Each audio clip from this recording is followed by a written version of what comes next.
Recording in progress. 哇哦！高效愉快地學習英文，仲要全面地，咁點做咧？個個都想啦，實際點做咧？點樣做得到咧？可唔可以俾個示範啊？俾個例子示範下啦？好，我哋就去睇睇個例子啦。譬如呢個小學六年班教科書其中一版，由於時間問題咧，我哋會講第一段、第二段、第三段、第四段，用呢四段做示範。第一段。用咗睇一睇 7-year-old Charlie Simpson，第二段 Charlie decided to help，第三段 I want to do is sponsor the bike ride，第四段 Charlie rode 5 miles on his bike without stopping。就用呢四段我哋示範下啦。咁咧，我哋要知道咧，有乜嘢工具可以幫到學生咧，真係學到，真係達到咧高效、愉快同埋全面咧？答案係中文錄音語法，中文錄音語法就可以幫到同學掌握牢牢記憶。中文係咩？教科書係冇中文提供㗎，學校嘅老師唔會提供佢自己嘅錄音聲帶俾同學㗎，唔會因為同學嘅程度特登同佢做錄音聲帶嘅。Anthony 我係會提供錄音聲帶俾同學㗎。錄音聲帶有咩好咧？確保你發音準確。錄音聲帶，你聽我錄音聲帶一次、兩次，自己練習3次、4次、5次，讀得好流暢。不知不覺好多語法啊，好多發音啊，確保你發音準確。Speaking 講嘢好流暢，寫文章準確又快。Anthony 會幫我問你學習語法 grammar 即係呢個字呢個位一個句子裏邊呢個字應該用咩形式出現？呢邊個字跟邊個字應該點樣跟法？有啲咩要求？有啲咩規則？你明咗呢啲規則之後，你又寫句子講嘢快而準。好啦，我哋睇睇中文錄音語法，先睇中文。頭先嗰四段啦，7-year-old Charlie Simpson 嗰四段啦。Charlie decided to help，每一段有中文解釋，讓同學咧可以了解到個語境。如果你成績好啲嘅，英文好啲嘅，你更加知道邊個係邊個啊。Earthquake victim 係咩意思啦？咁樣啦 ，earthquake 你要知道咧，地震啦 ，victim 就災民啦。中文四段都有中文。好啦。中文再幫助你，呢個係 phrases 片語，簡單嘅句子或者片語啦。Earthquake victims 地震嘅災民 ，disaster 災難咁呢就中文咯。另外咧，我哋嚟攞講兩句就得噶啦。IPA 國際音標，國際音標有咩重要啊？我哋國內嘅小朋友學習中文嘅時候，就靠漢語拼音、韓語拼音。個字佢唔識，但係佢識讀個音啊。同樣用 IPA， 你用 IPA 咧，你讀到 IPA 成本牛津字典咁多字，你一睇就識得讀，幾鬼 powerful，幾鬼有用咧咁。好啦，難唔難學啊？咁 Anthony 幫你1個鐘、個零鐘，你認真嘅就搞掂。好啦。咁而家我哋用2分鐘教你2招巧妙嘅嘢，好容易一眼見功夫。2點即係長音，3就即係加個長音，呢個皇帝嘅符號，即係話呢個係最大聲喺呢個詞裏邊吓，雙音節呢個字，呢個音節就最大聲啦。咁啊，earthquake 噶啦，呢個咧 disaster 3個音節 disaster，咁啦。呢個 A 加2點長音，呢個發音係傷風喉嚨痛去睇醫生，醫生話擘大個口，醫生攞支雪條棍撩下你，睇下你個喉嚨點樣啦。咁加個 Z za 呢個最大聲 disaster， 咁你確保咧你發音準確，知道呢個係最大聲啦吓。呢個三個音節裏面呢個係最大聲。我哋 IPA 教咗你之後更加容易啦，逐個字都識讀啦。好啦，中文之後就錄音咯喎，錄音嘅速度啊，錄音嘅次數啊，幫同學視乎同學嘅現時嘅英文水平嘅吓。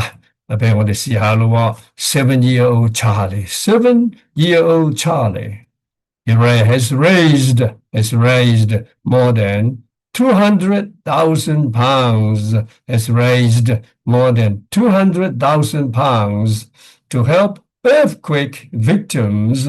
Earthquake victims.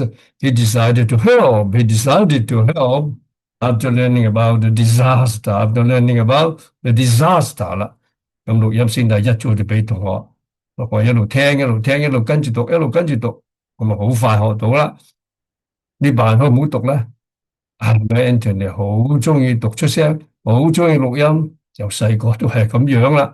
好啦，錄埋呢個咯喎，譬如 cycling around his local park，cycling around his local park.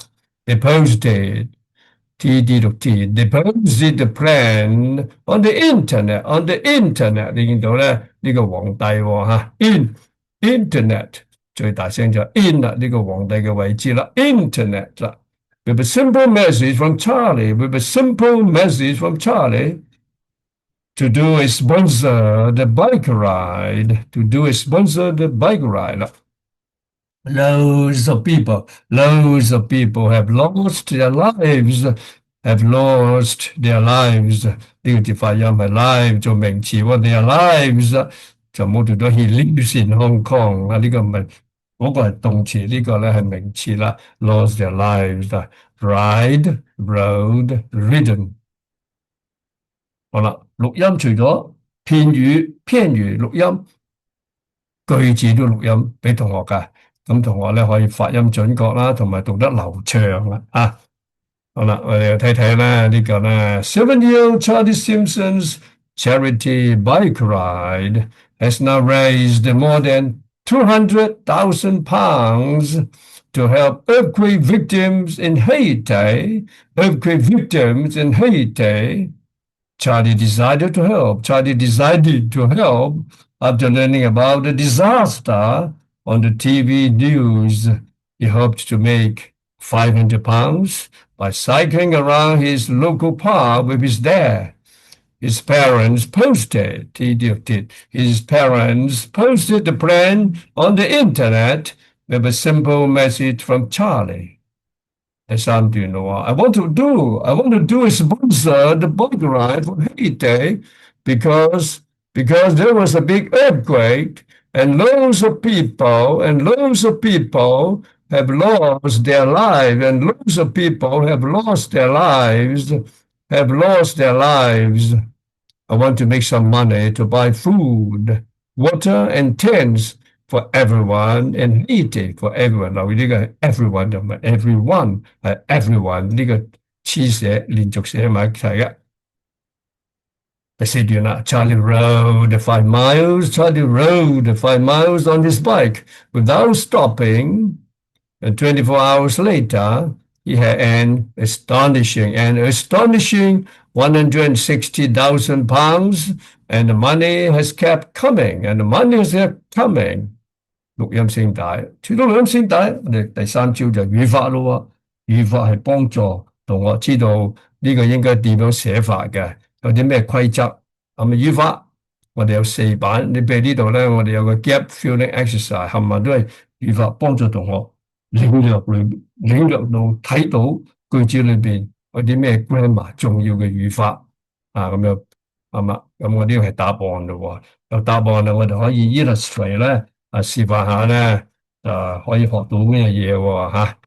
譬如咧，我哋有個重要嘅語法咧，就係譬如咧 preposition 前置詞喎，前置詞即係好似 with from 呢啲前置詞啦，後邊咧必須有個名詞做佢嘅 object，或者有個 gerund 做佢嘅 object gerund 咧即係一個動詞，如果後邊 preposition 後邊嗰個動詞咧，要將佢變咗做 ing form。叫做 gerund 啦，gerund 咧就係功能係做名詞嘅功能，做 object 嘅功能啦。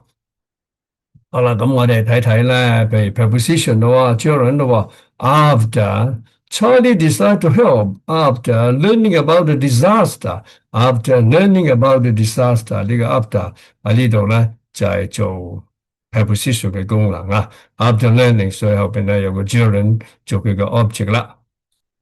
He hoped to make £500 by cycling. By cycling 透過 cycling 透過踩單車啦，因為 by preposition，所以咧 cycle 呢個動詞要變咗做 cycling ing form 啦，咁樣嚇。講緊 ing form 咧，let me see 係啦。咁另外咧就係呢度啦。preposition 我哋簡單舉例啦 with his there 做佢嘅係名詞做 object 啦。with a message 名詞係喺 preposition 後邊啦。from Charlie 後邊呢個 preposition 嘅 object 就係 Charlie 名詞啦。咁啊，再睇睇咧，嗱我哋睇睇啦 preposition 要加 noun 啦，或者加 gerund 啦，名詞或者 gerund 做佢嘅 object 啦，譬如 without 咁樣啦。Charlie rode 5 miles on his bike without stopping，without preposition，所以咧呢個動詞 stop 就必須用呢個形式出現嘅，係叫做 stopping 啦，因為咧 verb 後邊需要 gerund 做佢嘅 object 啦。咁呢度咧呢個字由 ing 喎，不過呢個咧就係唔係gerund啦，因為佢唔係 noun 嘅功能啊。呢個字咧就特別嘅，呢個動詞咧係出世嘅樣係 keep keep，例如我哋知道 keep going，keep going，keep doing 啊，keep 後邊要gerund，呢個係呢個動詞 keep 呢度就 has kept 啦，佢嘅特性嚟嘅，每個字。好似每位小姐有佢嘅特性，每個人有個別嘅性格。呢個 keep 咧，keep keep 需要咧係 keep doing something，就唔係 keep to do something 啊，或者 keep do something，係 keep doing something 呢個 keep coming 啦。咁呢個你要留意就係咧 keep 後邊咧係將緊keep doing something 啦。另外呢一個咧提一提啦，譬如話啦 I want to do a bike ride 啦。我想做一個踩單車 bike ride 呢個名詞啦，a bike ride 啦，咁咧 bike ride 咧呢個前面有個 adjective 形容呢個 bike ride 啦，呢個 sponsor 出世嘅樣係動詞 sponsored 就係 sponsored past participle 第三行啦，咁佢功能咧加到 ed 做形容詞點解係用 ed 咧？就係而唔係 ing 咧，因為 ed 係被動式嘅特色嚟噶。呢個 bike ride 係被人贊助被人贊助所以用 do a sponsored bike ride 啦。好啦，咁我再睇睇呢度啦。嗱，呢個譬如 amazing 啦 ，that's amazing，it's amazing 咧 ，ing form 呢個係形容詞，就唔係gerund，因為佢唔係做名詞嘅功能That's amazing，好似我哋 That's beautiful，That's lovely，That's great，That's good。呢個係adjective 啦。呢個 adjective 咧就 ing、ed 都可以做 adjective 嘅，不過呢個係 ing form，因為咧佢令人哋感覺到驚訝，所以咧佢令人感覺到驚訝，唔係被一啲嘢令到自己驚訝，咁所以用 ing form。That's amazing，That's amazing。好啦，呢個都幾 interesting 啦。So much money，咁多錢 ，so much time，so much time，so much money，so much water。係唔可以用 so many 因為咧 money 係 uncountable 啦，你又係 uncountable 啦，唔可以數嘅名詞啦，所以就唔可以 so many 咯。因為有 many 就 many boys、many girls、many books 咁樣啦因為 money 唔可以加 s 啦，咁所以 so much money、so much time、so much water，好啦。另外譬如呢啲咧，譬如話咧he has done well，he has done 動詞有個 well effort 去形容呢個動詞。好啦 ，he has done well 啦 ，he has done really well，真係好好噶 ，really well，因為呢個咧係已經係 effort 啦，咁咧可以用另一個 effort 去形容呢個 effort。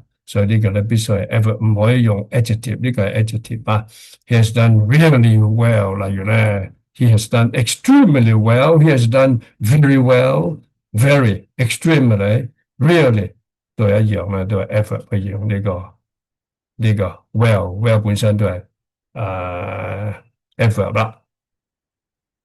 同樣呢個一樣啦，he was really upset adjective。he was upset 呢個形容詞啦，adjective 需要一個 adverb 去形容一個 adjective 啦。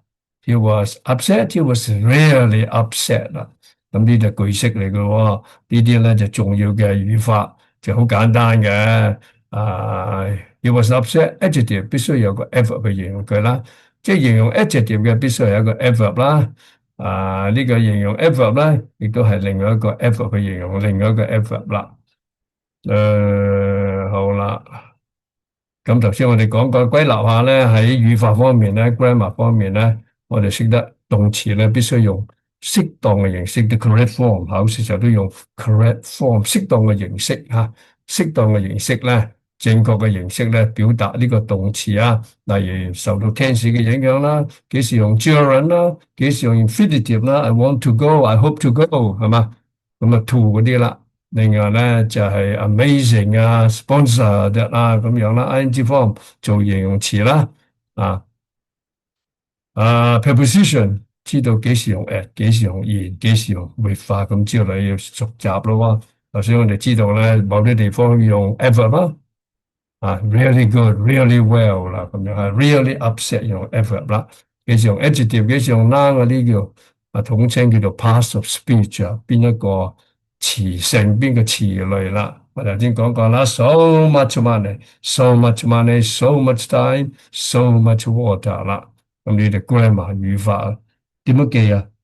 你明咗之後，再加上聽錄音聲帶，加上成日朗誦，成日讀出聲，咁就好容易啦，十拿九穩啦，咁樣吓。